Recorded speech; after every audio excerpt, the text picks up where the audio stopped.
मध्य प्रदेश का फाइनल विधानसभा चुनाव से लेकर आ चुका है कि किसकी पार्टी को जीत होने की संभावना हो रही है। तो आज की इस वीडियो में आपको पूरा डिटेल बता रहा हूं कि अब कौन बनेगा मुख्यमंत्री, एमपी किसका होगा, कमल या कमलनाथ का, विधानसभा चुनाव 2023 का। तो सबसे पहले आपका आता है जिला छतरपुर में कुल 6 सीटें हैं। जी हाँ दोस्तों, मध्य प्रदेश के छतरपुर में कुल 6 सीटें हैं, जिसमें से बीजेपी को 4 सीट प्राप्त हो रही है, जबकि कांग्रेस को 2 सीट प्राप्त हो रही है और अन्य खाते में 0-0 सीट जाती हुई नजर आ रही है। तो यहाँ पास आपको कांग्रेस को 2 सीट से हार का सामना करना पड़ सकता है बीजेपी से, और बीजेपी को 2 सीट से जीत का सामना करना पड़ सकता है। इसके बाद आपका आता है जिला सतना। मध्य प्रदेश की जिला सतना में कुल 7 सीटें हैं। तो 7 सीटों में बीजेपी को 5 सीट प्राप्त हो रही है। जी हाँ दोस्तों, बीजेपी को 5 सीट प्राप्त हो रही है, जबकि कांग्रेस को 3 सीट प्राप्त हो रही है। यहाँ कांग्रेस को 3 सीट से नुकसान का सामना करना पड़ सकता है, जबकि बीजेपी के यहाँ 2 सीट से जीत का सामना करना पड़ सकता है। तो यहाँ पास आप जैसे बीजेपी को 3 सीट से हार का सामना करना पड़ सकता है। इस अन्य खाते में 0-0 सीट जाती हुई नजर आ रही है। इसके बाद आपका आता है भोपाल में कुल 7 सीटें हैं, जिसमें से भाजपा को 3 सीट प्राप्त हुई है, जबकि कांग्रेस को 4 सीटें मिलती हुई नजर आ रही है। अन्य खाते में सीट 0-0 जाती हुई नजर आ रही है। यहाँ पास भाजपा को 1 सीट से हार का सामना करना पड़ सकता है भोपाल में, और कांग्रेस को 4 सीट मिल रही है।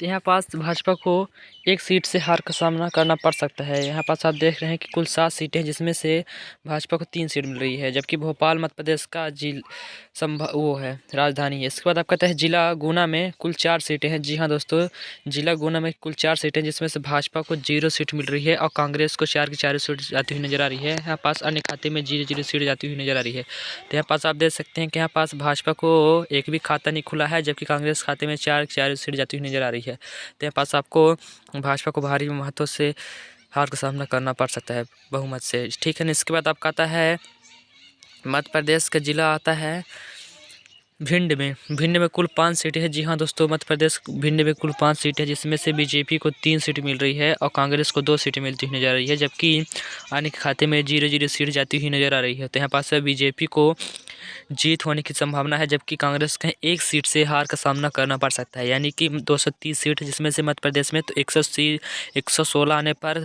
किसी पार्टी सदस्य पा सकते हैं, तो उनकी जीत होने की पूरी संभावना बन सकती है मध्य प्रदेश से।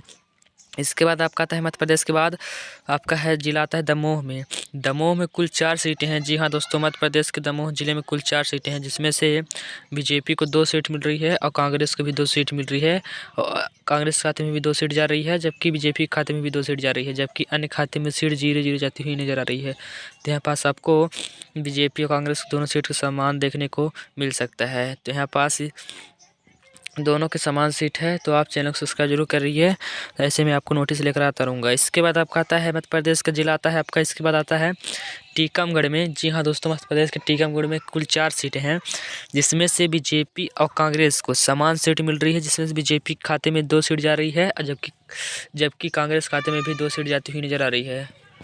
तो यहाँ पास आप देख सकते हैं बीजेपी कांग्रेस को दोनों समान सीटें मिलती हुई नजर आ रही है, जबकि टीकमगढ़ में कुल 4 सीटें हैं। तो टीकमगढ़ एक अच्छा जिला है, और यहाँ पास आपको बीजेपी की जीत होने की संभावना बन सकती है।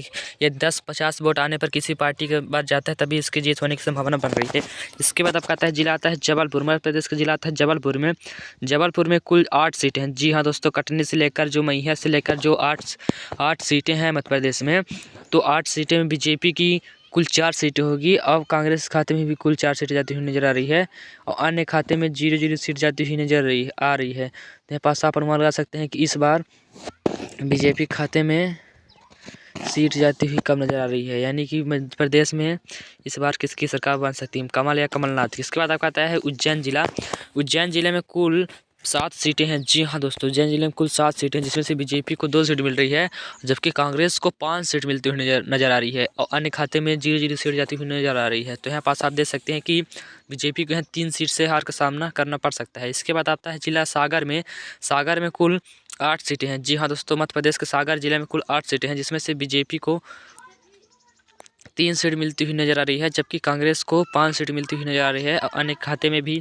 0-0 सीट जाती हुई नजर आ रही है। तो यहाँ पास आप देख सकते हैं कि बीजेपी खाते में 2 सीट से हार का सामना करना पड़ सकता है, जबकि कांग्रेस के यहाँ 2 सीट से जीत का सामना करना पड़ सकता है। सागर में भी तो यहाँ पास आप देख सकते हैं बीजेपी को यहाँ 2 सीट से हार का सामना करना पड़ सकता है। यहाँ पास आप अनुमान लगा सकते हैं कि इस बार बीजेपी सरकार बनने की संभावना नहीं है। इसके बाद अब आता है मध्य प्रदेश का जिला आता है आपका ये बालाघाट में। जी हाँ दोस्तों, मध्य प्रदेश का बालाघाट में कुल 6 सीटें हैं, जिसमें से 6 सीटें हैं बीजेपी को 2 सीट मिल रही है और कांग्रेस को 4 सीट मिल रही है, जबकि अन्य खाते में 0-0 सीट जाती हुई नजर आ रही है।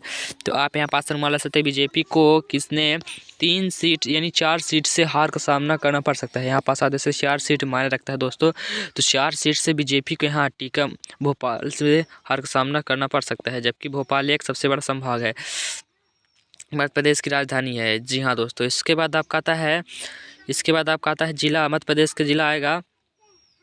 भोपाल से ही हार होने पर मत कोई नहीं रोक सकता बीजेपी को हराने से। तो इसके बाद आपका आता है हरदा में कुल 2 सीटें। जी हाँ दोस्तों, मध्य प्रदेश के हरदा जिले में कुल 2 सीटें हैं, जिसमें से बीजेपी खाते में 0 सीट जाती हुई नजर आ रही है और कांग्रेस खाते में भी दो की दोनों सीट जाती हुई नजर आ रही है, जबकि अन्य खाते में 0-0 सीट जाती हुई नजर आ रही है। तो यहाँ पास आप देख सकते हैं बीजेपी को यहाँ 0 सीट से हार का सामना करना पड़ सकता है, जबकि कांग्रेस के यहाँ 2 को 2 दोनों सीट मिलती हुई नजर आ रही है। तो अन्य खाते में भी 0 सीट जाती हुई नजर आ रही है, जहाँ पास इसमें बीजेपी को यहाँ अच्छे तरीके से हार का सामना करना पड़ सकता है। पास आप देख सकते हैं बीजेपी को हार का सामना करना पड़ सकता है। इसके बाद आपका आता है मध्य प्रदेश का जिला आता है आपका गुना में। जी हाँ दोस्तों, मध्य प्रदेश का जिला गुना में कुल 4 सीटें हैं। जी हाँ दोस्तों, मध्य प्रदेश गुना जिले में कुल 4 सीटें हैं, जिसमें से 0 सीट मिल रही है बीजेपी को और जबकि कांग्रेस को 4 सीट मिलती हुई नजर आ रही है। अन्य खाते में 0-0 सीट जाती हुई नजर आ रही है। तो यहाँ पास आप देख सकते हैं कांग्रेस को 4 सीट मिल चुकी है, जबकि बीजेपी के यहाँ 0-0 सीट मिलती हुई नजर आ रही है। तो अन्य खाते में भी 0-0 सीट जाती हुई नजर आ रही है। तो यहाँ पास मध्य प्रदेश में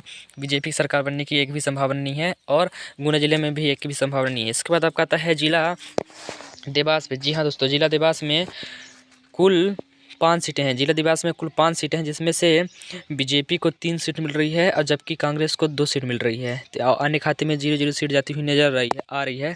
तो पास आप देख सकते हैं कि कांग्रेस को 1 सीट से हार का सामना करना पड़ सकता है। देवास जिले में कांग्रेस को 1 सीट से हार का सामना करना पड़ सकता है, जबकि कांग्रेस के यहाँ जीत का सामना करना पड़ सकता है। इसके बाद आपका जिला आता है श्योपुर में। जी हाँ दोस्तों, मध्य प्रदेश के श्योपुर में कुल 2 सीटें हैं, जिसमें बीजेपी को 0 सीट मिल रही है, जबकि कांग्रेस को 2 की दोनों सीट जाती हुई नजर आ रही है। अन्य खाते में भी 0-0 सीट जाती हुई नजर आ रही है। तो यहाँ पास आप देख सकते हैं कि बीजेपी के यहाँ 0 सीट मिल रही है और कांग्रेस को 2 सीट मिल रही है, तो अन्य खाते में 0-0 सीट जाती हुई नजर आ रही है। तो यहाँ पास आप देख सकते हैं कि इस बार श्योपुर में बीजेपी सरकार बनने की संभावना नहीं है। इसके बाद आपका आता है मध्य प्रदेश का जिला आ रहा है आपका रायसेन में कुल 4 सीटें हैं। जी हाँ दोस्तों, मध्य प्रदेश के जिला रायसेन में कुल 4 सीटें हैं, जिसमें से 2 सीट बीजेपी को प्राप्त हो रही है। रायसेन में कुल 4 सीटें हैं। जी हाँ दोस्तों, मध्य प्रदेश के रायसेन में कुल 4 सीटें, जिसमें बीजेपी को 2 सीट मिल रही है, कांग्रेस को भी 2 सीट मिल रही है। अन्य खाते में 0-0 सीट जाती हुई नजर आ रही है। यहाँ पास बीजेपी को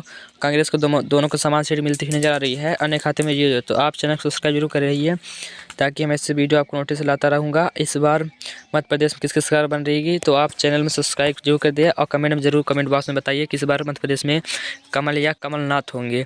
तो मध्य प्रदेश के कौन सरकार जनता ने खुद तय कर लेगी, तो आप खुद बताइए। तो आप मेरे चैनल सब्सक्राइब जरूर कर दीजिए और टॉपर टीचिंग चैनल का नाम है, तो ज्वाइन कर लीजिए। इसके बाद आपका है बीजेपी आता है। इसके बाद आपका है शाजापुर में कुल 4 सीटें हैं। जी हाँ दोस्तों, शाजापुर में कुल 4 सीटें हैं, जिसमें से सीधी आ चुका है। सीधी में कुल 4 सीटें हैं, जिसमें से 2 सीट बीजेपी को प्राप्त हो रही है, 2 सीट कांग्रेस को। तो यहाँ पास आप देख सकते हैं कि और अन्य खाते में 0-0 सीट जाती हुई नजर आ रही है। तो यहाँ पास बीजेपी और कांग्रेस को दोनों समान सीट मिल रही है, या 10-50 वोट कोई भी सदस्य आगे निकल गया तो उसे जीत मारने की संभावना बन सकती है। तो आप टेलीग्राम चैनल ज्वाइन कर लीजिए, टॉपर टीचिंग नाम से टेलीग्राम चैनल नाम है, और सब्सक्राइब जरूर कर दें। Thank for watching.